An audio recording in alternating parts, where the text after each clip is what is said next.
శైల ఏకాదశి,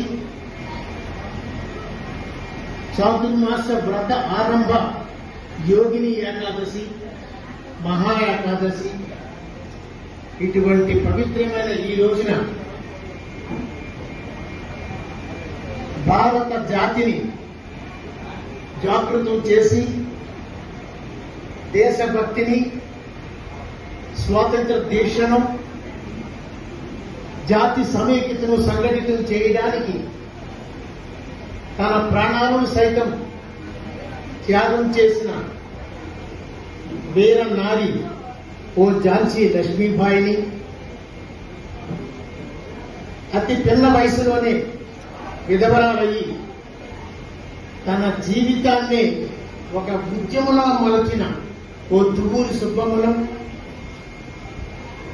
ఈ భారతదేశానికి ఒక జాతీయ పతాకం ఉండవలసిన అవసరం గురించి నాంది వాచకం చేసిన శ్రీమతి కామాని,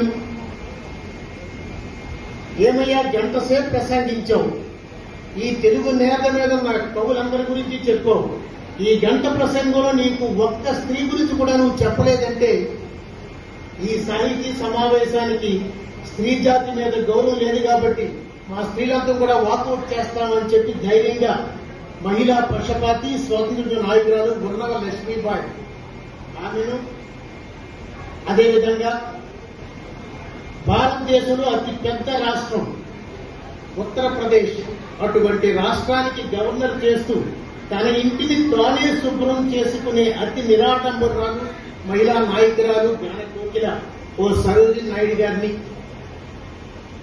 అదేవిధంగా భారత జాతీయ కాంగ్రెస్ అధ్యక్ష పదవిని అలంకరించి జాతీయ పతాకాన్ని రూపొందించిన ఐరిష్ వనిత ఓ అనిల్ సెంటను,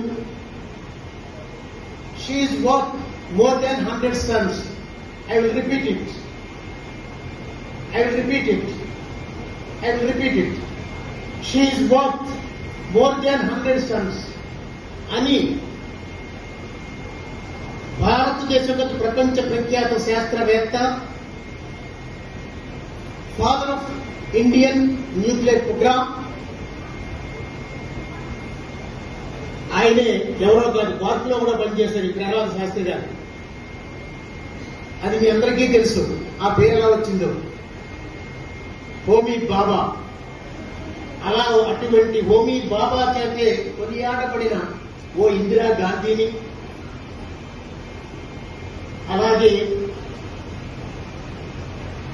మీకు తెలిసే ఉంటుంది ముగ్గురమ్మలు, అన్ని సంపదలు ప్రసాదించే ముగ్గురమ్మలను, ఆ ముగ్గురమ్మల మూలపుటమ్మను మీ అందరిలో చూసుకునే అవకాశాన్ని నాకు ఈ రోజు కలిపి ఈ పవిత్రమైన రోజులు కల్పించిన జాగృతి సంస్థను, ఆ జాగృతి సంస్థ ప్రధాన నిర్వాహకురాలు శ్రీమతి సుజాత రామకృష్ణ గారిని, ఇతర నిర్వాహకులను మనస్ఫూర్తిగా అభినందిస్తున్నాను.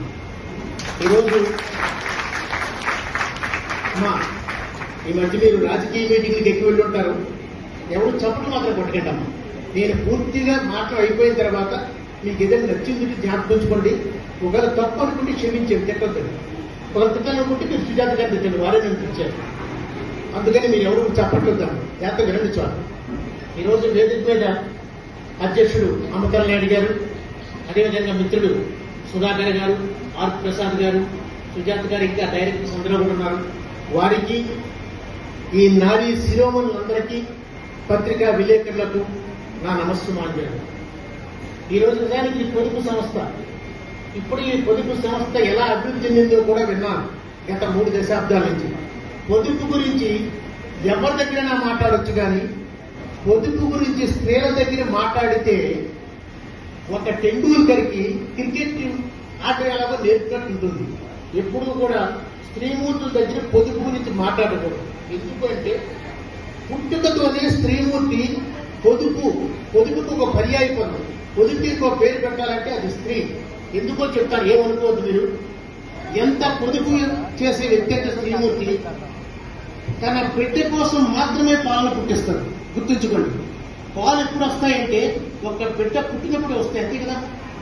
తర్వాత ఎంత కాలనుకున్నా ఏమనుకున్నా పాలు రావు.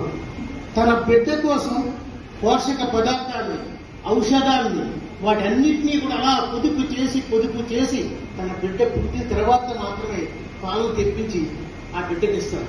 ఇక ఇంతకంటే పొదుపుకి గొప్ప ఉదాహరణ ఏదైనా ఉందో చెప్పండి సుధాకర్ గారు, వీరప్రసాద్. అందువల్ల ఎప్పుడు స్త్రీమూర్తి దగ్గర మాత్రం మహిళ దగ్గర పొదుపు గురించి మాట్లాడాల్సిన అవసరం లేదు. అయితే గర్వంగా ఉంది. ఎంత గర్వంగా ఉందంటే ఇప్పుడే మా అమ్మతల్లి రిపోర్ట్ కూడా చూశాను, ఇంతకుముందు కూడా చాలాసార్లు విన్నాను. 30 సంవత్సరాల్లో ఒకప్పుడు ఒక 1600 మంది సభ్యులతో ప్రారంభించండి ఈ సంస్థ జాగృతి. ఆ పేరులోనే ఉందండి. జాగృతి అంటే మీకు తెలుసు కదమ్మా, అవేకిని, మేలుకొలుపు. మేలుకొలుపు అంటే నిద్రపోయిన మేలుకొలుపు కాదమ్మా. మేలుకొలుపు అంటే మనిషిలో ఒక లోపల కనపడని చైతన్యాన్ని తీసుకురావడం. ఈ మధ్యనే మీరు కుమార అస్కంద పండగ చేసుకుని ఉంటారు కొద్ది రోజుల క్రితం, ఇది ఆషాఢ మాసంలో. అలాంటిది ఏంటంటే ఆ